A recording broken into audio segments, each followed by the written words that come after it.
Ois Yud Beis. Alpizeh Yesh Levaya.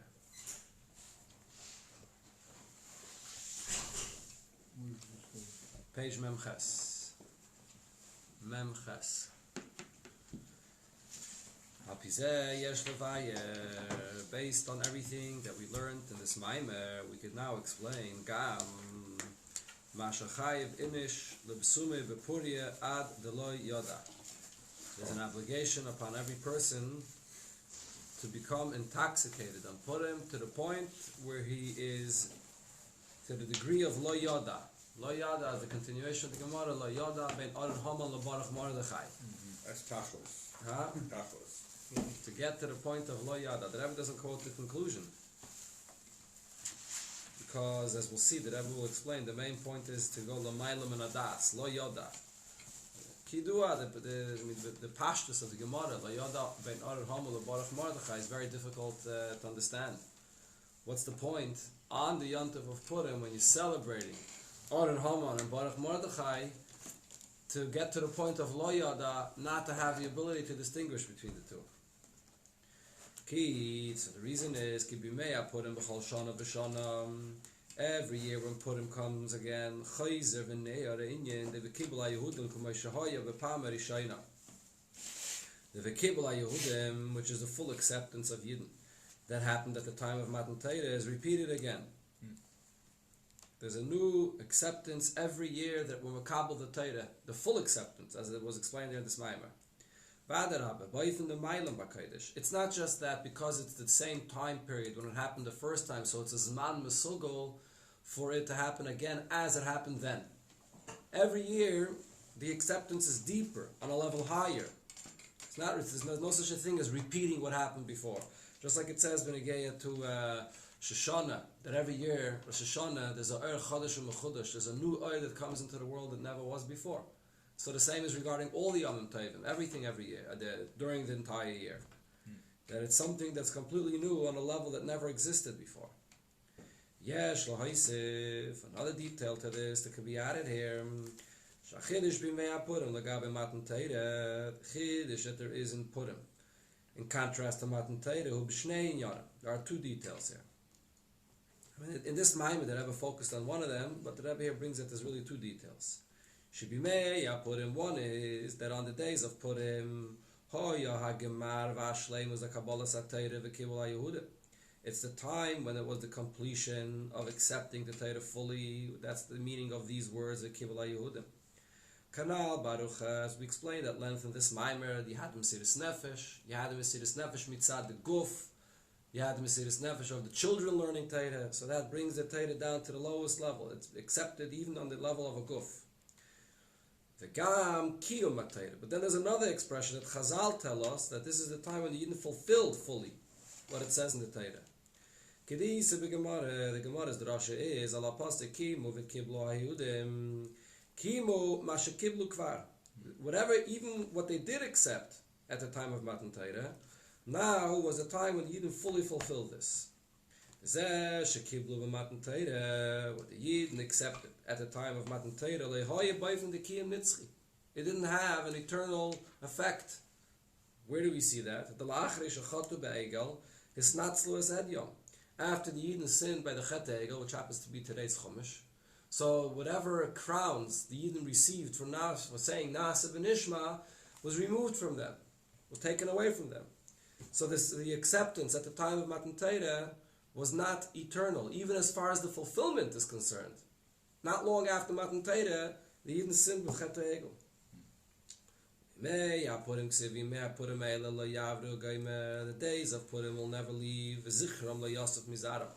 memory of this celebration will never be interrupted from any of their descendants. The Purim is something which is forever. The acceptance of Purim, the Yidden are able to fulfill this and continue to fulfill Torah mitzvahs b'chlal based on this acceptance throughout all the generations. So, besides the actual Kabbalah itself, there are two stages in the Kabbalah. That's what this whole Maimer was about. There's the Kabbalah mitzad the Neshama, and there's the Kabbalah mitzad the Guf by Purim. The main Kabbalah was mitzad the Guf. There's another point here. Whatever they were Makabal, did not last to Kiyam Nitzchi. Dafke, over here in Purim, the Pasuk uses this expression of a Zichron LaYosef Mizara. So the same is again and is repeated and we experience every single year. There are these two aspects to accepting the Torah and Purim.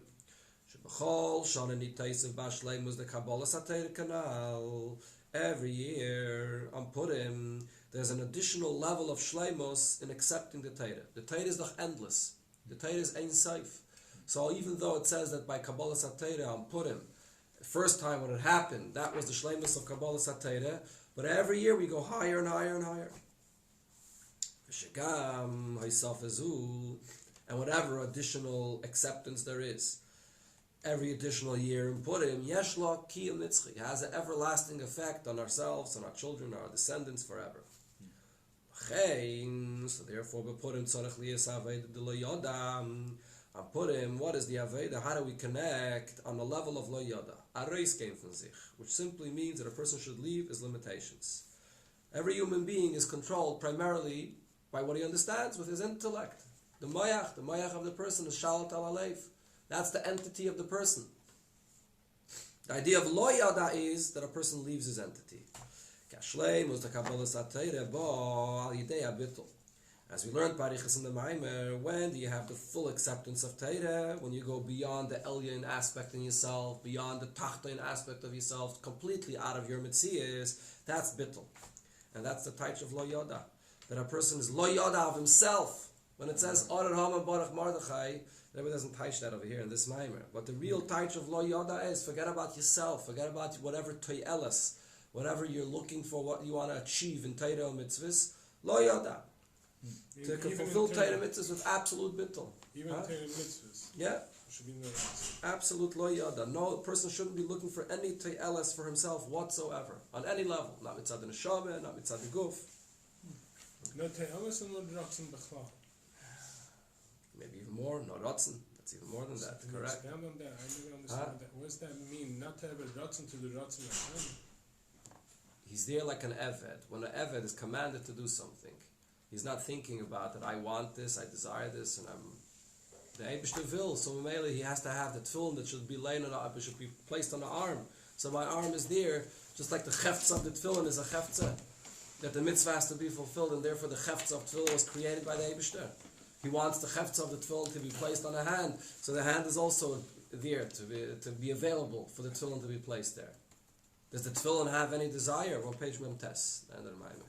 Does the tefillin have any desire or objective or something that it's trying to achieve? No, it's a cheftza that's there to fulfill the Eibishter's ratzon.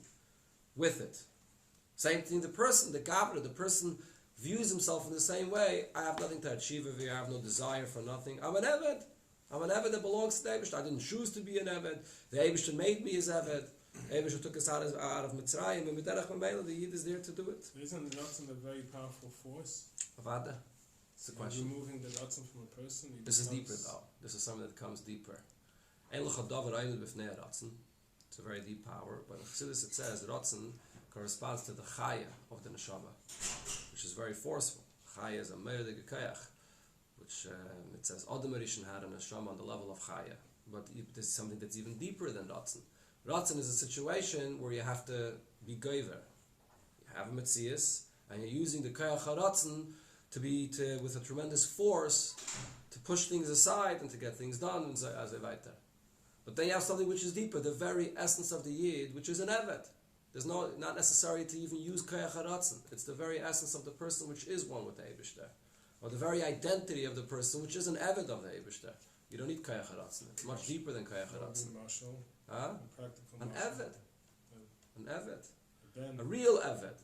There's a diag of Ben, but over here he's talking about Bittul. Usually Bittul is more connected to Eved than Ben. Ben understands and relates to his father in a different way. An Eved, this is Ad Lo Yada. This is what I was talking about. Yeah. Ad Lo Yada means that the person vergesst von sich legamri, geht the Areis game von sich, totally forgets about what his Ritzainis are, including the most ruchni is the Ritzainis. He's doing it just because this is the Eibush. He's connected to the Eibush. What we had earlier in the Maamar here, when I was talking about learning Torah L'Shma, the same idea. The real inyan of Limud Torah L'Shma is when a person understands and knows, I'm here, I'm part of Torah. I'm not even thinking about the mitzvah shebizeh. I'm part of Torah. It's not me wanting Torah. It's correct. It's ein zach. Problem is we don't relate today to Evet because we don't have as Metzias really today. Read the Kfar Chabad, Shabtai Slovetsky. I think I have a good mushal for it. No, say it louder. What's the Aved? I mean, Yossi Tevel. Did you read it this week? I think maybe I read part of it. He said Yeah. this is what Adeliyada is in the practical sense. Yeah. Okay, I think I saw some part of it. Yeah. It's a good mushal. וזהו גם שהיציאה ממציאוסי עד לא ידע צריך להיות על ידי לבסומי ביין גשמי. But here there's something unique on Purim. What is it that brings the person to the lo yada? Through drinking wine. Yain gashmi. You have the concept of lo yada and Avodas Hashem throughout the year. I mean, the Mashal and Yom Kippur, which is connected to Purim, you also have ad lo yada. What happens on Purim? A person is supposed to separate completely from Gashmias. No eating, no drinking, no Gashmias, sitting in shul all day davening to the Eibishter. It's Befrat Yom Kippur, you come to Ne'ilah, the highest point, where it's the Yichidish B'nefesh, the deepest connection between the Yid and the Eibishter. How do you reveal that Lo Yada? But Pashtus, you reveal the Lo Yada by walking away from yourself, by separating of your entity. First start with separating from your physical entity, from your Gashmias. And then even more so, you can make yourself a keli to separate from the desires of your neshama. Purim, it's a pella.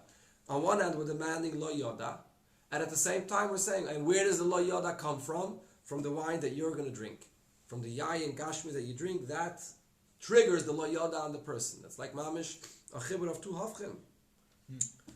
Ki habittul the Purim tzarich li is gam mitzad hagof kanal barucha. The bittul of the lo yoda that we experience in Purim has to be brought into the guf as well. Not only brought into the guf, the Rebbe's lashon is mitzad guf. It's the actual wine itself that's triggering the lo yoda. It's an unbelievable thing. It's not only that we're bringing it down there. That is the guidum of the whole lo yoda. The gashmius itself.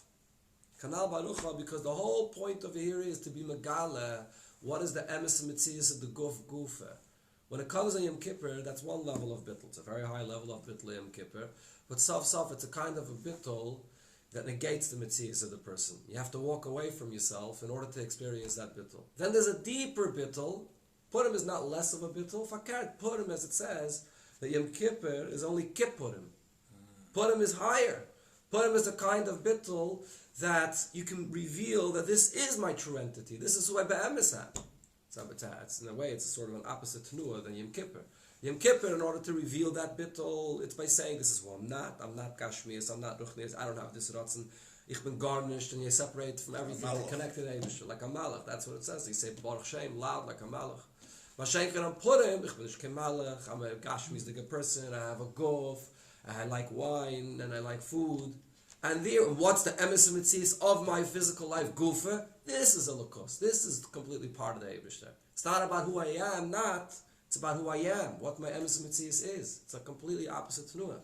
It's a deeper bittul, actually. It includes the entire mitzias of the person. It's meaning, like Yom Kippur, the body and the Gashmias really doesn't really come for the ride of bittul. It's right. It's excluded. It's like left out in a way. Correct.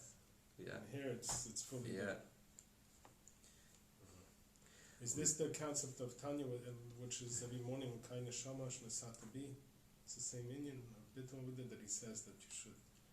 No, it's mashma that it's talking about a bittul that a person should separate from kashmiris.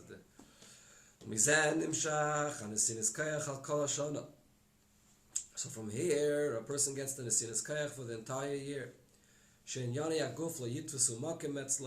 That whatever matters of the guf that exist should not take up any of their own space, meaning they shouldn't take up their own space outside of bittul, outside of the connection of the Eibishter. When the young of the guf disturb a person, and then there'll be absolutely no obstacle that the guf will place in front of the person to learn Torah whenever he has to.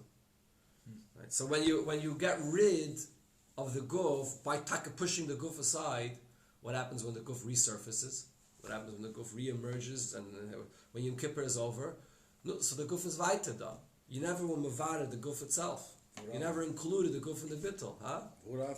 Yeah, you come to v'hurachim right away. V'hurachim mechaper aven. Mashen can on Purim, the emes aveda of Purim is to bring the lo yoda into the guf itself, mitzad the guf itself. So then if the guf is part of it, so the guf is not a disturbance, the guf is helping, the guf is there to assist in the person's aveda.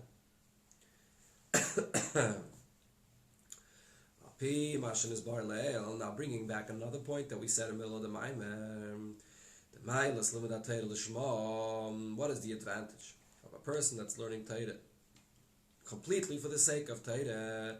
The advantage here is not only that the person puts himself aside completely, and he's doing it with absolute bittul. You have to bring that limud into the person to connect the energy of bleak vol of the Torah to the entity of the person himself. Over here as well, it's also this idea of ad lo yoda. Even though the Rebbe is making the point there that the lo yoda comes mitzad the gof, it's triggered from the wine, which is a gashmi's thing. But what is ad lo yoda itself? Ad lo yoda itself is when a person is in a state of mind where he has no state of mind, where it's lo yoda. So, how do we bridge that gap to the daily schedule of a person where the Rebbe says the point is to take from Purim that it should affect the entire life of a person where he's befedish yada. He's thinking, he has seichel, and the mitzias of the person is yada. So even on Purim we achieve this greatest bittul also by going away from our regular natural self when a person is thinking rationally. So the Rebbe says, so therefore that's not yet the ultimate kavanah. The lo yada of Purim is only the beginning. What's the main kavanah? That gam bad lo yoda is that this should bring an elevation, this should bring a transformation into the person's yidiyah, into his perspective, how a person looks at things. That's really the result and the real kavanah of Purim, the noch Purim. What happens after Purim? On Purim itself, a person is on the dark of lo yada, but has to be piled on his yidiyah. That a person should start thinking like a yid, like his neshama thinks differently. Deliver that Torah and the pashtus when it comes to learning Torah. It's you have to learn Torah. You have to use your seichel to understand what you're learning. If a person is going to try to make a shir Torah while he's in a matzav of lo yada, it's not going to go too well.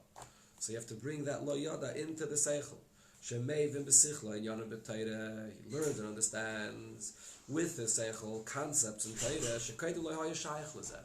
After the person experiencing a emes lo yodam purim, not stam, there's the lo yodam purim, which is stam vild or stam narish, which has really no effect on anything, not b'shas ma'aseh and not later. But if a person experiences the emes lo yoda, which is the way Torah wants to see and to reveal the lo yoda of the neshama and to bring it down into the guf as well, so then after purim, the person will see a difference in the yada, in his experience of learning, in his experience of when he uses his seichel, how he understands things. The Eibush will give him a deeper kayach from his neshama, even in his seichel, to understand on a higher level.